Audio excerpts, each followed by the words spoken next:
మరో breaking news చూస్తున్నాం. ఇటు ఏలూరు వరద ప్రభావంతో పలు గ్రామాలు వణుకుతూనే ఉన్నాయి. 8 మండలాల పరిధిలో 64 గ్రామాలపై వరద ప్రభావం ఎక్కువగా కనిపిస్తోంది. ఈ వరదతో 11,803 కుటుంబాలు చాలా ఇబ్బందులు పడుతున్నాయి.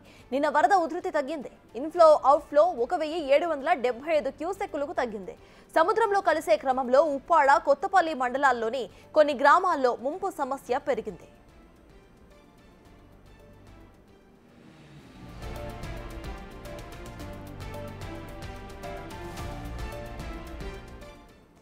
ఇదే అంశంపై పూర్తి డీటెయిల్స్ ను మా ప్రతినిధి సాయిశంకర్ అందిస్తారు. సాయిశంకర్, చెప్పండి, ప్రెసెంట్ అక్కడ అప్డేట్స్ ఏంటో. ఇటు ఏలూరు వరద ప్రభావంతో పలు గ్రామాలు ఇంకా వణుకుతూనే ఉన్నట్టు తెలుస్తోంది. ఇంకా 8 గ్రామాల వరకు నీట మునుగున్నట్టు తెలుస్తోంది. ప్రెసెంట్ అప్డేట్స్ ఏంటి?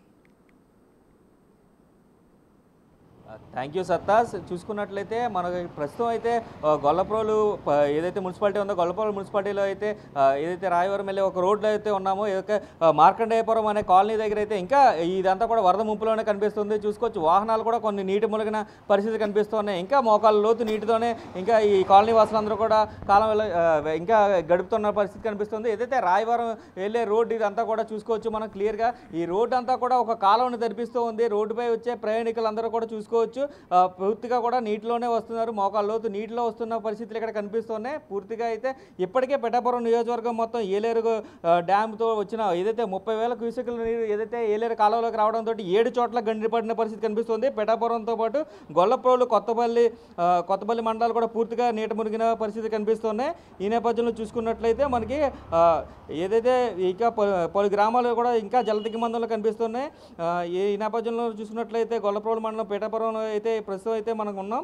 ఇదంతా కూడా ఇంకా జలదిగ్బంధంలోని ఈ కాలనీ అంతా కూడా కనిపిస్తున్న పరిస్థితి కనిపిస్తుంది. ఇప్పటికే సుమారుగా 500 ఎకరాలు కూడా నీట మునిగిన పరిస్థితులు ఇక్కడ ఇదైతే పిఠాపురం నియోజకవర్గంలో కనిపిస్తుంది. ఇలా చూసుకున్నట్లయితే ఈ రోడ్లో కూడా ఎక్కువగా గొంతలు అవి ఉండడంతో వీరందరూ కూడా కొంతమంది సైకిల్ మీద వస్తున్నారు. అయితే ఆటోలు అయితే ఆ చివరి ఆగిపోతున్న పరిస్థితి కనిపిస్తుంది.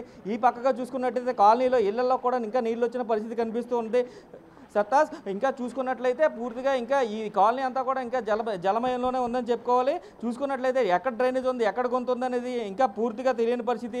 ఇక్కడ డైలీ తిరిగే వాళ్ళు కూడా గొంతుల్లో ఆటలో పడిపోతున్న పరిస్థితి కనిపిస్తుంది. ఇదే బైకుల మీద వచ్చేవాళ్ళు కానీ కార్లు అయితే పూర్తిగా రావట్లేదు. ఆటోలో వచ్చిన ఏదైనా బయటికి వెళ్ళే వాళ్ళు కూడా ఆటోలో వచ్చిన వాళ్ళు కూడా అంతా కూడా అక్కడే దిగిపోయి అక్కడి నుంచి కూడా ఈ వరద నీటిలో నడుచుకుని ఇంటికి వెళ్లాల్సిన పరిస్థితిలో భయాందోళనకు గురవుతున్నారు. చూసుకున్నట్లయితే ఇప్పుడు మనం ఒక ఇంటిని చూపించే ప్రయత్నం చేస్తున్నాం. ఈ ఇంటిలో చూసుకున్నట్లయితే ఈ ఆవరణ అంతా కూడా నిన్న పూర్తిగా వరద నీటిలో మునిగిపోయింది. ఇప్పుడు కొంచెం తగ్గుముఖం పట్టినప్పటికీ కూడా ఇళ్ళు మొత్తం కూడా ఇంకా నీటితోనే మునిగి ఉన్న పరిస్థితులు ఇక్కడ చూస్తున్నాం. మనం కూడా పూర్తిగా చూసుకున్నట్లయితే ఈ ఇల్లంతా కూడా నిన్నంతా కూడా వరద మునిగిపోయిన పరిస్థితి కనిపిస్తుంది. ఈ కాలనీలో అయితే మార్కండేయపురం కాలనీలో ఏదైతే రాయవరం రోడ్లో ఉన్న రోడ్డు అంతా కూడా పూర్తిగా వరద నీటిలో మునిగిపోయింది.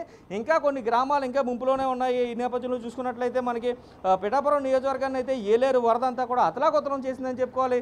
చూడొచ్చు మనం ఇంత కూడా క్లియర్గా ఈ ఇళ్లలో వచ్చింది చూసుకోవచ్చు. ఈ చిన్నపిల్లలు కూడా బయటికి వెళ్ళాలన్నా కూడా ఎక్కడైనా చాలా ఇబ్బందులు పడుతున్న పరిస్థితి కనిపిస్తుంది. ఎక్కడికైనా ఆడవారు కానీ మగవారు కానీ బయటికి వెళ్ళాలంటే మాత్రం పూర్తి స్థాయిలో అయితే వెళ్ళే పరిస్థితులు అయితే ఇక్కడ లేదు.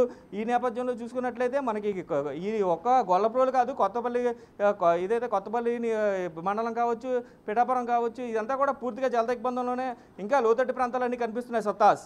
Right, thank you Shivshankar.